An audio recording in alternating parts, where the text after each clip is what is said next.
So to review from yesterday, we did CO2 and SO3. Again, some of the other classes didn't get to those, so I'm just gonna re-go over what we did to get here. We did our electron math first with CO2. We should have 8 pairs in the end, and we built our structure, okay? So what that meant was that we actually had an uneven amount of electrons on oxygen when we followed our rules. We took that uneven electron, paired it with one from the middle to make another bond. We took that uneven electron, paired it with one from the middle to make another bond. So we worked through our rules as normal, but the fact that we had a single electron on the outside when we got there is the clue that something with a multiple bond is going to have to be done. Do we remember that conversation there? Questions there? And then we got to SO3 over here. With SO3, it got a little bit wild because there was no way using just bonds that are actually shared between the two to make our requisite 12 pairs. So what we did was we ended up with 3 electrons left over for sulfur, and of course we would never put 3 electrons up there. We just did that to track them and for safekeeping, basically. And then we realized that we had that weird thing like we had over here where we had 1 electron left on each of the oxygens. We said, oh, okay, well then we double bond it all. And then we said, well, no, we can't do that because then, excuse me, we wouldn't end up with 12 pairs. We would end up with 2, 4, 6, 8, 10, 12, 14, 16, 18, and that's way too much. That would also overfill sulfur, and we can't do that either. So we had to start getting creative and think about, okay, well, maybe we need a mixture of double bonds and also just potentially rearranging who makes the bridge.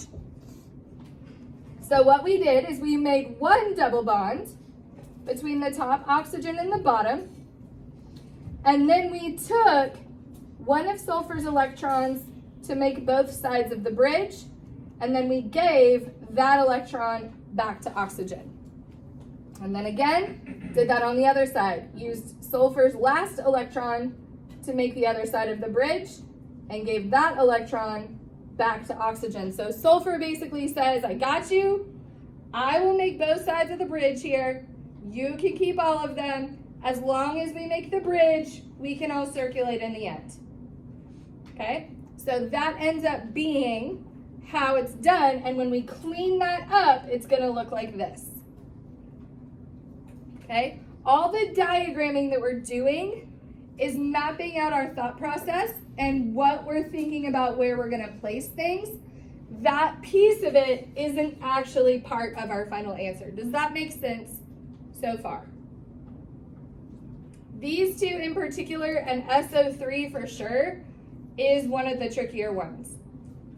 Now, the last question that we left ourselves with was, would it matter if the double bond had been over here? And then these two were singles with all the electrons. Or would it matter if the double bond was here instead? Did it matter which side or which sulfur the double bond went on? No. As long as you end up with one of them double bonded and the other 2 single bonded with all 6, you're good. So we actually have 3 different versions of this answer because I could have written it like this.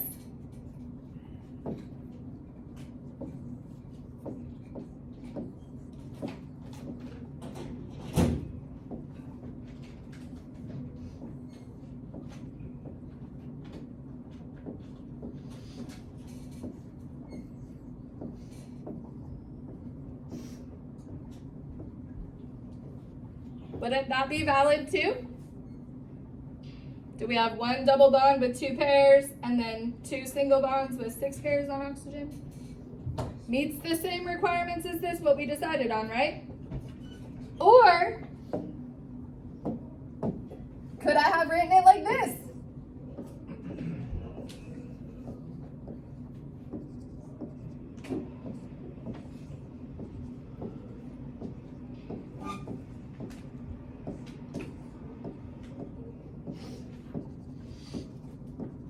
Would that work? Does it meet our same requirements? Yes. So the property that we just showed right here, that is called resonance.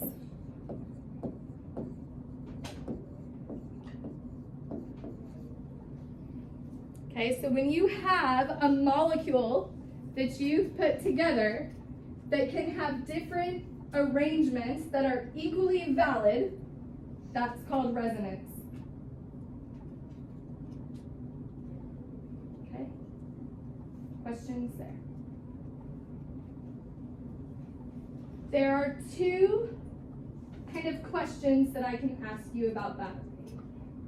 I could ask you, does this molecule, so like when we got our final answer, I could ask you, does this molecule have resonance?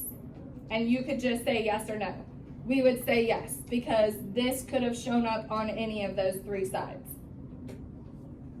Or, in a beefier type of question, I could ask you to draw the different resonance structures, in which case you would show all three possible options.